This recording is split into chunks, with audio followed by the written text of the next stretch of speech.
आचार्य श्री विशद सागर जी महाराज के चरणों में तीवार नमोस्तु नमोस्तु नमोस्तु। आचार्य श्री, मेरी शंका ये है कि हम किसी क्षेत्र पर जब चौका लेके जाते हैं जहाँ पर कोई आहार कराने वाला या और अन्य व्यवस्था नहीं होती है, तो उसके लिए हमें क्या पुण्य मिलता है? सिद्धेभ्यः प्यारे बंधो, प्रश्न आया है। आज वर्तमान में और पहले से भी साधु संतों का निरंतर एक स्थान से दूसरे स्थान की ओर विहार होता रहता है।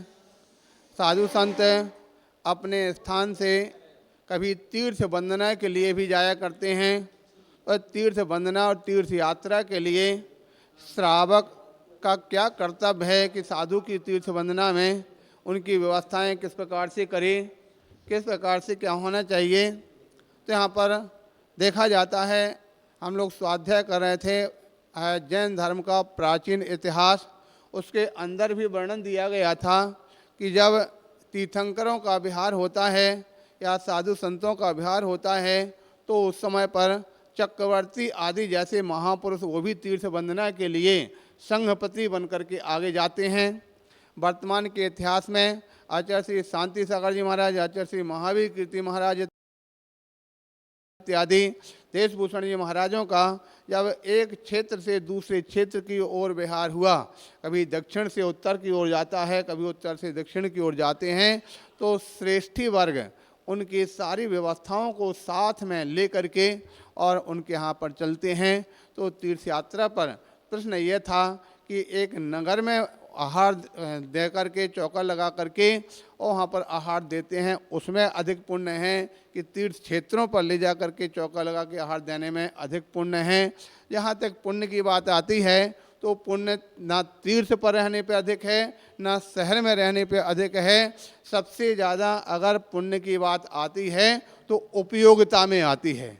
कहाँ पर किस प्रकार की उपयोगिता है, हो सकता कभी कभी किसी तीर्थ पर साधु कम हैं और चौके वाले ज़्यादा पहुँच रहे हैं, वहाँ चौके खाली भी जा रहे हैं। जैसा बीच में पहले कई बार सुनने में आया, खजुराहो में थे आचार्य विद्यासाई महाराज का चातुर्मास था, और भी कई तीर्थों पर कई स्थानों पर चौके खाले जाते थे, और वहीं पास में ही कहीं हो सकता बेमीठा में है या कहीं अन्य दूसरे स्थान पर हैं, वहाँ पर साधु का संघ अगर विराजमान है तो वहाँ साधु संघों में हो सकता है साधु 10 हैं और चौके लगाने वाले 3 रहेंगे। ऐसी स्थिति में अगर कहीं हो तो वहाँ पर, तो ऐसी स्थिति में कहाँ पर क्या उपयोगिता है? सबसे बड़ी उपयोगिता ये होती है कि जहाँ जिस प्रकार की उपयोगिता ज़्यादा हैं, जहाँ साधु अधिक हैं और व्यवस्था कम है, वहाँ पर अपनी व्यवस्था लेकर के अगर पहुँचते हैं तो उसके लिए अब सबसे बड़ा पुण्य की प्राप्ति हुआ करती है। किंतु जहाँ व्यवस्थाएं हैं वो व्यवस्थाओं में देख कर, क्योंकि आज के समय में व्यक्ति देखा सीखी करता है ज़्यादा।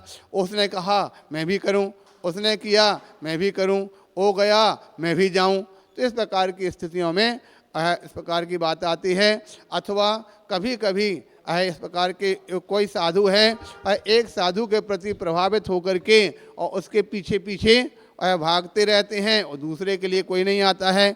कल हमारे लिए सुन रहे थे कि आचार्य विशुद्ध सागर जी महाराज, उनके पास कोई व्यक्ति पहुंचा तो उन्होंने उससे पूछा, चलिए बताओ तुम किसके भक्त हो, यशोधर सागर के भक्त हो कि सुब्रत सागर के भक्त हो, किसके सब भक्त हो?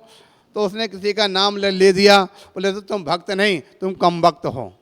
और ऐसा जो व्यक्ति करने वाला है, जो किसी साधु का भक्त बनता है, वो दुर्गति का भाजन है।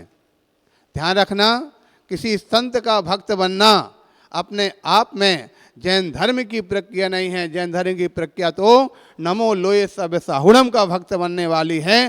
जो नमो लोये सब साहुड़म का भक्त बनेगा वही सच्चा जैन है। किंतु अगर किसी प्रकार से उसने किसी एक का भक्त बनकर की बात की तो ना तो सम्यक्ति हो सकता है और ना ही, क्योंकि यहाँ पर एक का बन जाता है तो एक में राग आ जाता है और दूसरे में द्वेष आ जाता है। इसलिए सच्चा भक्त, सच्चा जैन वही है जो वीतरागता का भक्त है, वह सच्चा भक्त है, वही सच्चा जैन है। किंतु जो वीतरागता से हटकर किसी यानी एक संतवाद या पंथवाद की बात करता है, वो सबसे बड़ा घाती है वह धर्म का उत्थानक और उद्धारक नहीं हो सकता है। इसलिए प्यारे बंधु, सबसे बड़ी चीज़ यहाँ पर जो बताई गई है कि यहाँ पर हमारे लिए उपयोगिता सबसे ज़्यादा महत्वपूर्ण है। जहाँ उपयोगिता की ज़रूरत है वहाँ पर अवश्य जा कर के वह करना चाहिए।